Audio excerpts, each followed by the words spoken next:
उठते बैठते चलते फिरते खाते पीते, आपकी जिह्वा पे नाम, धाम का फल है नाम, नाम का फल है रूप, रूप का फल है लीला शक्ति, और लीला शक्ति का फल है लीला में प्रवेश। अगर हम नाम जप में रुचि नहीं प्रकट कर पा रहे हैं तो हमें जबरदस्ती जपना है। संबोधन करने के लिए भी हमें नाम का ही उच्चारण करना है, जैसे प्राय भक्तजन करते रहते हैं। हमें किसी को बुला श्री हरिवंश राधे, ऐसे संबोधन। प्रभु के नाम के बिना हम किसी से बात नहीं कर सकते। पहले नाम उच्चारण, पहले वो नाम बोले, फिर हम नाम वार्ता करेंगे। क्योंकि प्रारंभ में, मध्य में और विश्राम में यदि नाम है तो वार्ता नाम वार्ता के अंतर्गत ही है।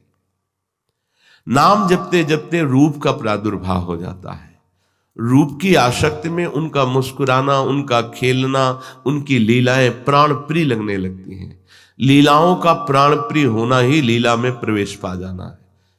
लीला में प्रवेश तीनों तनों का त्याग करा करके भाव देह की प्राप्ति करा के किया जाता है, और वो जीते जी होता है। मरने के बाद की बात नहीं है, जीते जी होता है।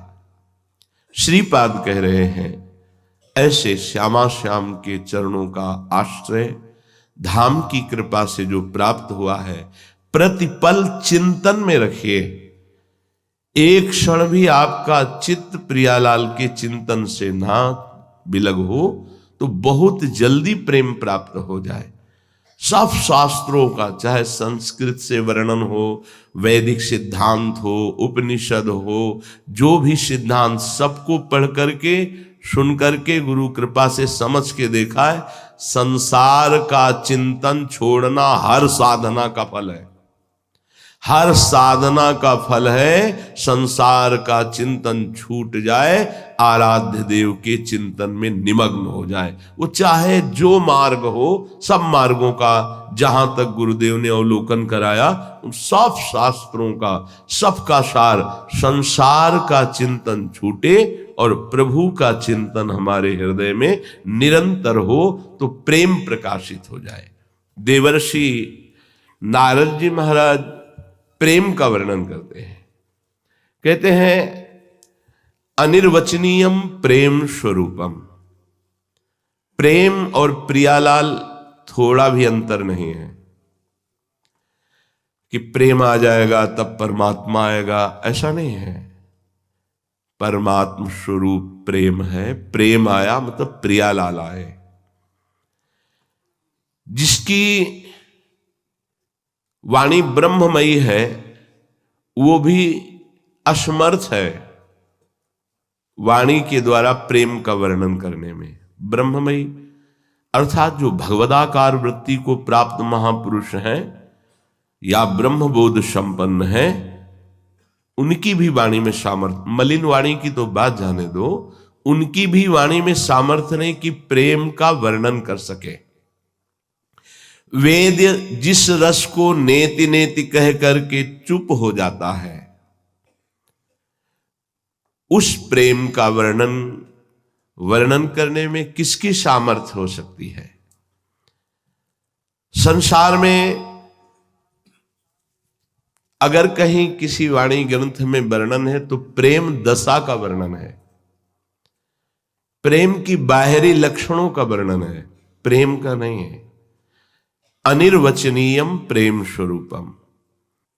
ये जितने भी विषयानंद, भगवदानंद, ब्रह्मानंद, विषयानंद से लेकर ये सब भगवदानंद, अद्भुत अद्भुत आनंद, ये सब फीके पड़ जाते हैं।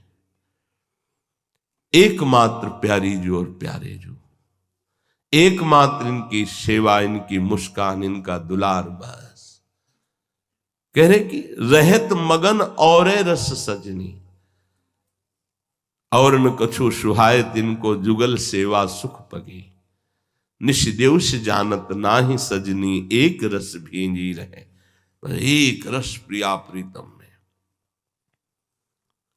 ये एक रस प्राप्त करने के लिए ही हमको श्री जी ने वर्ण किया है अपने दास के रूप में। ये जो दास्य रस दिया है ये एक रस के लिए उन्होंने वर्ण किया। हमारी सामर्थ्य नहीं कि इस पंक्ति में हम खड़े हो जाएं, लायक नहीं कि श्री जी की सेवा की पंक्ति में खड़े हो जाएं, उन्होंने वर्ण किया है। अब ये आंखें केवल उन्हीं के ऊपर लगी रहनी चाहिए। कह रहे कि घटत विषय तृष्णा सब घट की, कोई भी वासना हृदय में नहीं रह जाती।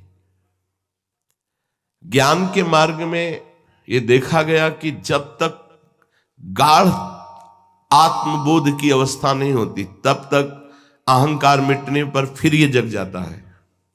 अहंकार मिटा, फिर विषय संग हुआ तो फिर ये स्फुरित हो गया। आद्य गुरु भगवान शंकराचार्य जी ने विवेक चूड़ामणि में लिखा है कि जंबक वृक्ष की तरह है कि धूप पड़ी तो सूख गया, नष्ट हो गया, लेकिन वर्षा हुई तो बहुत हरा भरा हो गया।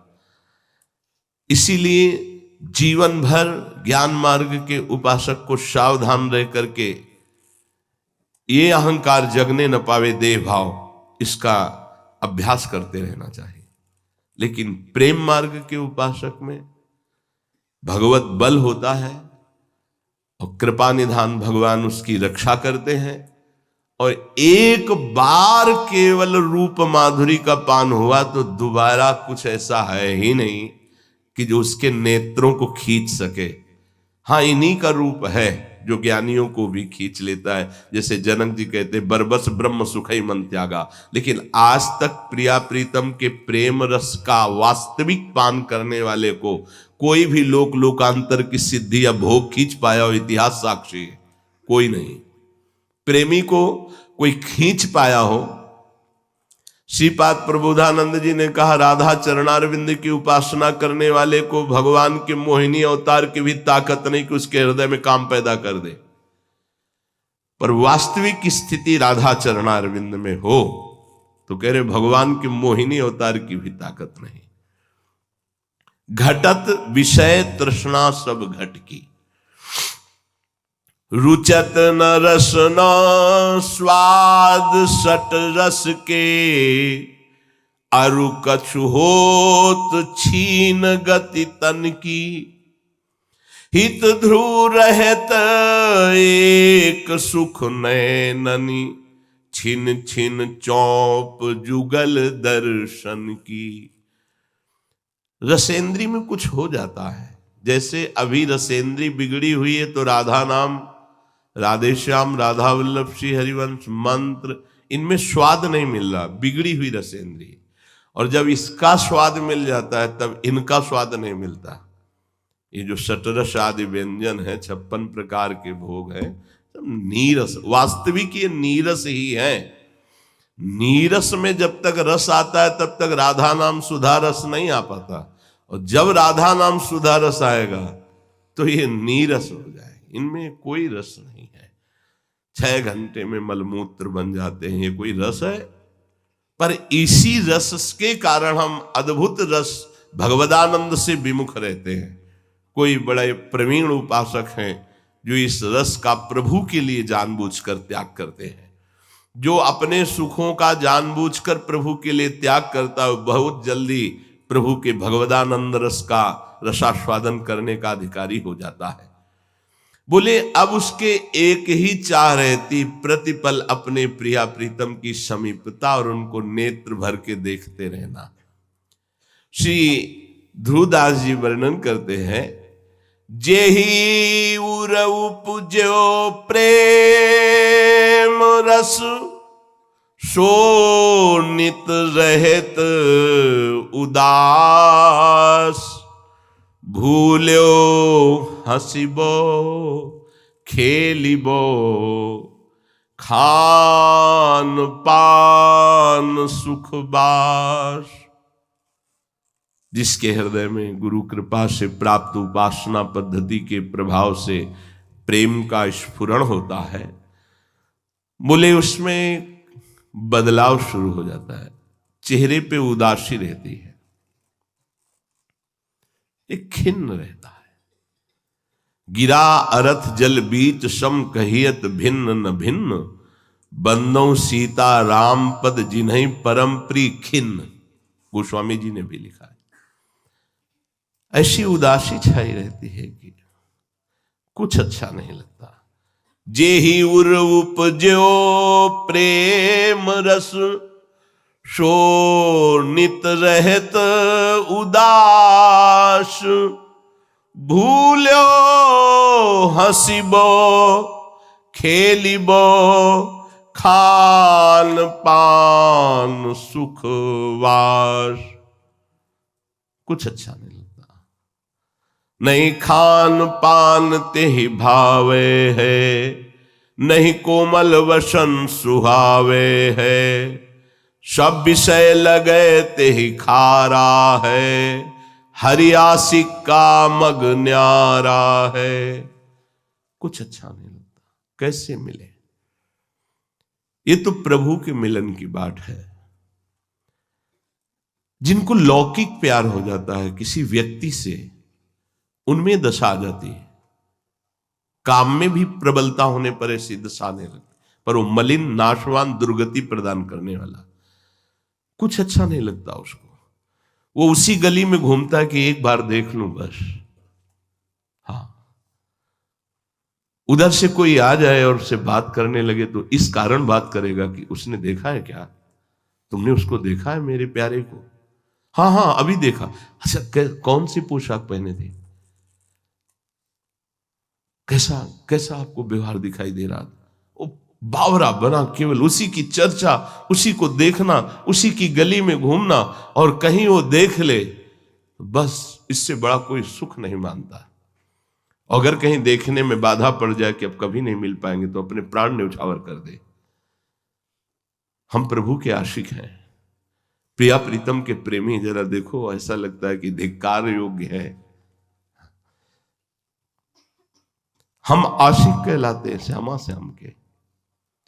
हमको सुख मिलता है भोजन में, भोगों में, खान पान विश्राम हमको अच्छा लगता है, हमें जीने की इच्छा है, हमें बड़ा मनोरंजन लगता है संसार। कैसे हम प्रेमी हैं प्रभु के? केवल बकवास। प्रभु के प्रेमी और हृदय तुम्हारा दाह से युक्त नहीं हुआ, अभी उनको देखा नहीं, उनसे मिले नहीं, तुम्हें चैन से भरपेट भोजन अच्छा लगता है, तुम पैर पसार करके बहुत समय तक सो लेते हो, तुम्हें दूसरे से बात करना अच्छा लगता है, तुम्हें हंसना अच्छा लगता है, खेलना अच्छा लगता है, विषय भोग अच्छे लगते हैं, तो प्रेम की बात केवल करते हो, प्रेम नहीं है। बहुत ये इतनी ऊंचाई प्रेम की है कि सब ऋषि मुनि,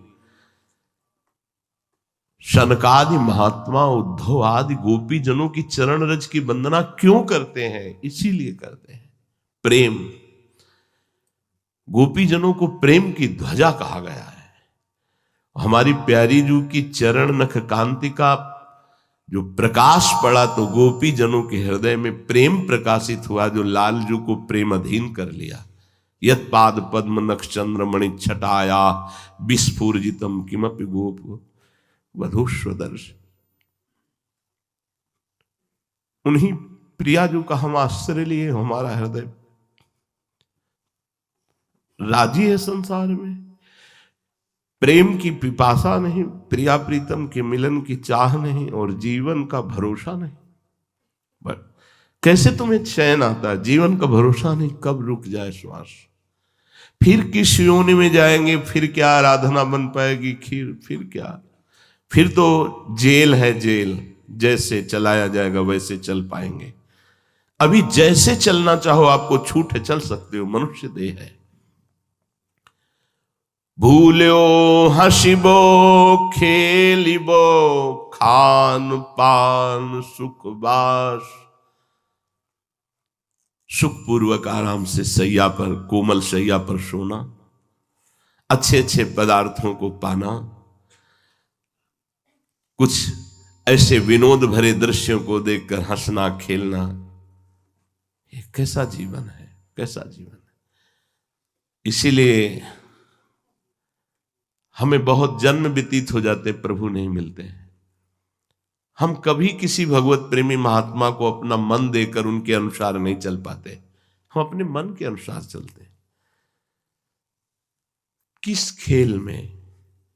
भूल्यो हंसिबो खेलिबो। कृपा प्रारंभ होती और ठुकरा दी जाती है। जब आगे बढ़कर प्रथम सोपान पर कदम रखा तो ममता ने ऐसा चाबुक मारा कि घसीट करके फिर फिसल कर वहीं खड़े।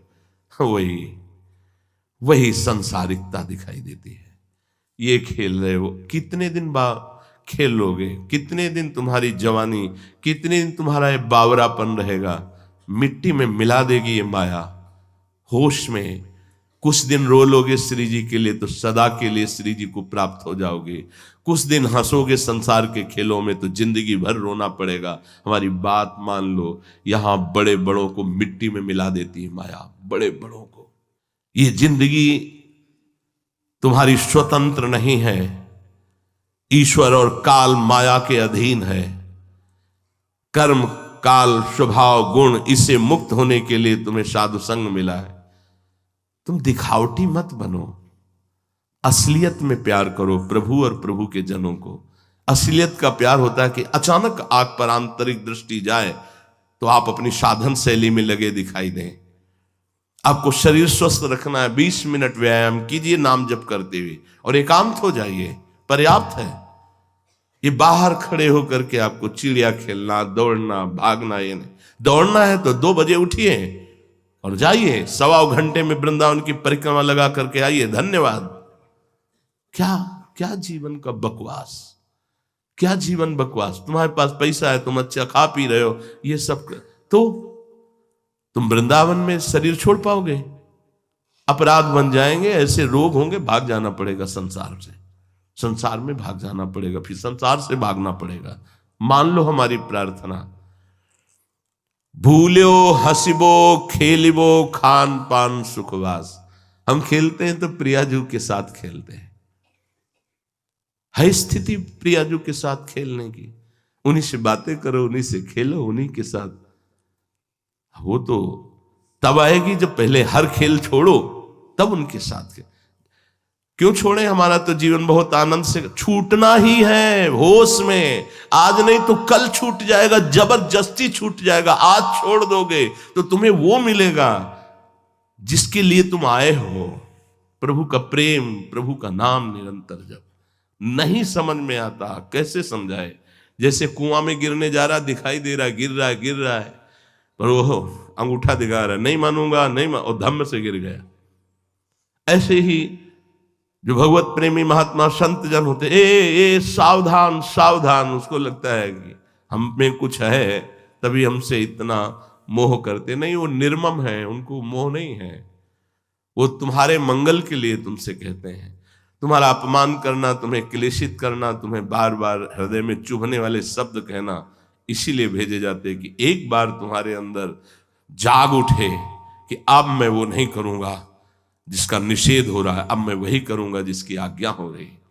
पर वो मूर्ख हृदय न चेत, चाहे गुरु मिले बिरंच सम, फूले फरे न बेत। बांस में कितना भी आप खाद पानी लगा दो, उसमें फल नहीं लगेंगे, फूल नहीं लगेंगे।